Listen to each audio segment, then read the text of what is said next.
Hi, Steve Adubato here at the Tisch WNET studio in New York City. Let's take a look at this guy. You recognize this guy? Here he is. Bob Saget, actor, comedian, author. Right now playing in a very powerful play called Hand to God, which is over at the Booth Theater on 45th Street, playing through January the 3rd. Right. A powerful play because? It was written by a guy named Robert Askin, who grew up in a small town in Texas. And I play a Lutheran minister in it. It's a cast of 5 people. Amazing actors. Got 5 Tony nominations. The play did. It's about a young boy who they're using puppet therapy and puppet practice to help the kids learn things and get out their feelings. But this puppet and this boy is a bit troubled. And this through the puppet, you get concerned that it could be a bit of a demonic puppet. The byline on the play when they were selling the play was, if Book of Mormon and Avenue Q had a baby, it would be Hand to God.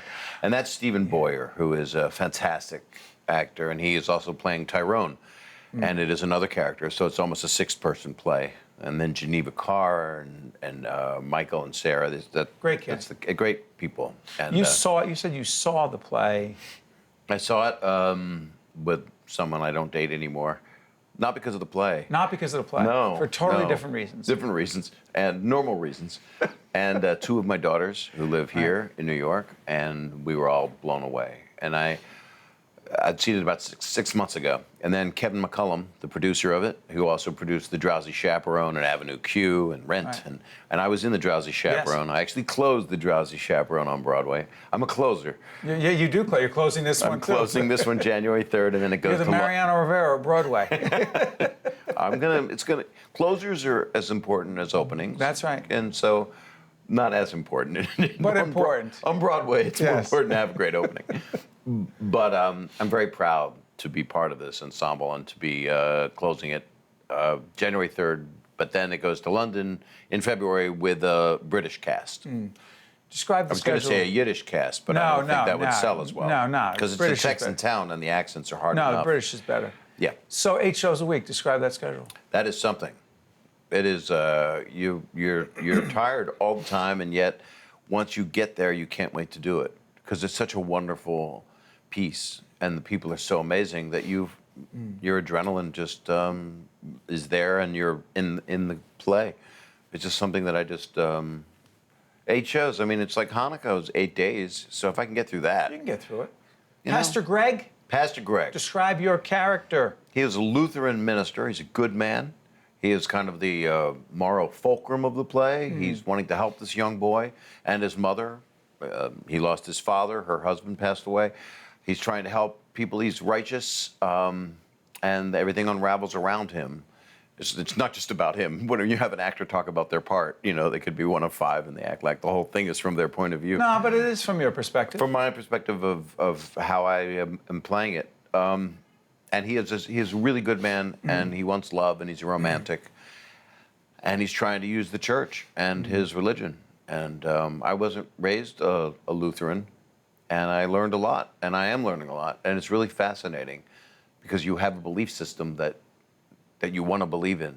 And you love theater? Sorry for interrupting you. You love theater? Not at all. I love theater.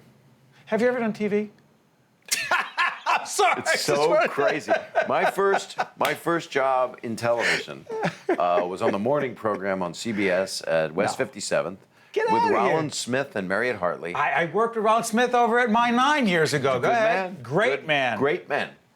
And what did you do? I was the sidekick. Mark McEwen was the weatherman, and they didn't know what to do with me. Bob Shanks, who started Good Morning America, hired me. It was in 1987. I was the 3rd co-host, and they fired me after 5 months. They said I was too hot for morning television. I got to work one morning, and my chair was gone. That's when you know you're fired from television. Well, it's just not there. My chair, I was in the sawmill or something. And then I got Full House. What year? 87. And it was a miracle because I lost the job, and then my manager and dear friend, still today, Brad Gray, said, we got this. Brad Gray. Yeah, we have this opportunity for you. And he's my first manager, and I'm his first client. So we were children together. He was 20, I was 22. So how how did they know that you would be a great Danny Tanner, right? Danny Tanner, you know a lot. I'm sorry, I do my research. You Plus, I really watched do. this. I'm sorry, I love the show. You watched Full House. Does it bother you that I love? No. What, I'm not the right demographic? No, you're not. It was made for 12-year-old girls. That's true. And my wife and I talk about it. She knew you were coming on the show. My wife Jennifer's a big fan as well. Well, tell her thank you. How She did have they a know? sister? Are you I'm looking? available. Are you really looking? Not desperately on PBS. I don't think it's a good idea. Well, we're not the right station to look. No, actually, yes. You look on CNN, but not here. No, I've never really dated a reader before. We Be do nice to date have a someone that very knows the news. very highly educated audience. That's what I'm looking for. So here's the deal. This is my Tinder. This is. How did they know that you, or did they know that you'd be so great and you'd all be, and John Stamos, they'd all be so great together? It's a weird thing that happened. I had known Jeff Franklin, the exec producer, and Bob Boyette, the other executive producer, and Tom Miller, who made Full House. They made, they worked on Laverne and Shirley. These were the producers of that show. I used to do the warm-up for Bosom Buddies, the Tom Hanks, Peter Scolari show. I was the audience warm-up. Is that right? So they knew me from then. And then I got in a Richard Pryor movie, an amazing Richard Pryor called Critical Condition. And it was a Paramount movie. And they had seen me in that. Tom Miller saw me in that and thought I would be right for Danny Tanner. And Jeff Franklin wanted me for it after Bill Maher turned him down. And Bill Maher turned him down. yeah, Is that right? Yeah, he didn't want to dust bust and hug people for 10 years. Oh, really? he okay. No, he's very proud to say he turned it down. Okay. But I'm a comedian. And my hard drive is a comedian. I love acting. So when I'm acting, I'm 1,000% an actor. So the part of Danny Tanner on Full House, I said I made him more Felix Unger-like. It wasn't even like that in the script originally. I made him a hugger and. It may, okay, yeah, but you also do stand-up, you do so many other things. You and John Stamos. Yeah. Chemistry right away? No, we weren't that friendly the first 4 years. We liked each other. 4 years? Yeah, because it went 8 years. And then, he had a different life than I had. I had a wife and a baby, and then another child, and I always liked him. He taught me a lot. He's got chops as an actor, yeah, which people can see now even more so on this new show, Grandfather, yes, which I'm guesting on January 5th. I was just going to say that you're right. January 5th, you're doing that. Yeah, but what it's is funny. really an unattractive guy like Stamos do when he's not working? He's so attractive, it's annoying. It bothers you. I don't even know. I don't even see him that way anymore. I'm so close to him. After about 4 years, we started to go through all this life stuff together, and Dave Coulier, my other brother from the show, who I knew since he was 17.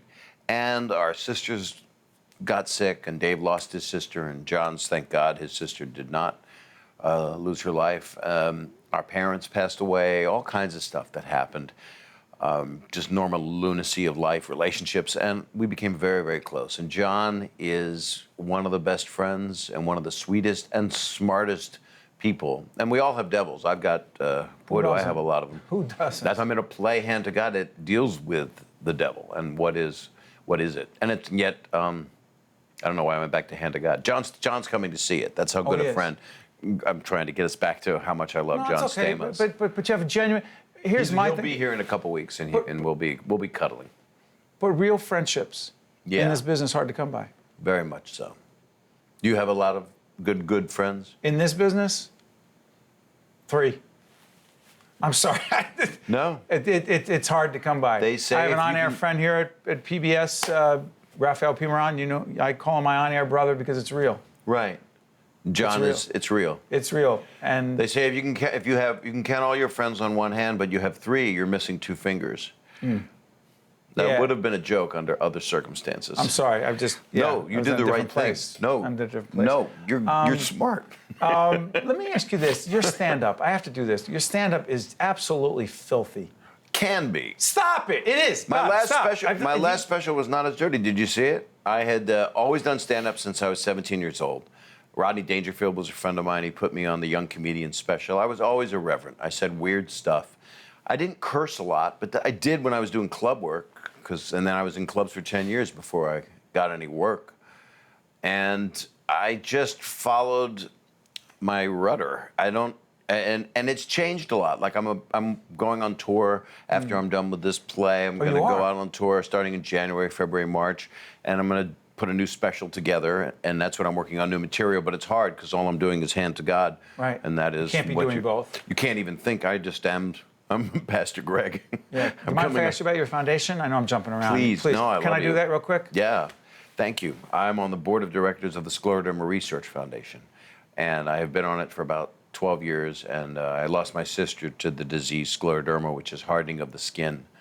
I lost her, I guess, in '94, and I've been working on the board and championing. We've raised a lot of money. We raised over $30 million in the past 20 years. For research? For research, all for research, and goes to the leading centers that specifically treat scleroderma, and there are Johns Hopkins and UCSF and Stanford and a couple of other centers. And we're doing a benefit here in New York, December 8th.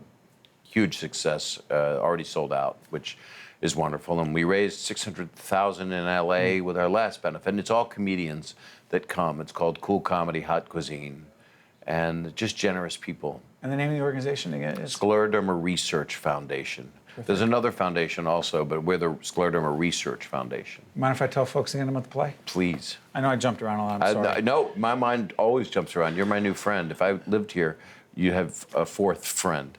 Hand to God, Pastor Greg, the great Bob Saget. It says actor, comedian, author, but he's also a philosopher, a lot of things. So this is one-on-one. It's a great show because of people like Bob Saget. Be right back right after this. Thank you. You're good. One-on-One with Steve Adubato has been a production of the Caucus Educational Corporation, celebrating over 25 years of broadcast excellence. This special edition of One-on-One with Steve Adubato is brought to you from the Tisch WNET studios at Lincoln Center. Funding has been provided by Englewood Hospital and Medical Center, Wells Fargo, Delta Dental of New Jersey Council of County Colleges, PSE&G, the Mental Health Association in New Jersey, and by Cone Resnick. Transportation provided by Airbrook Limousine, serving the metropolitan New York, New Jersey area.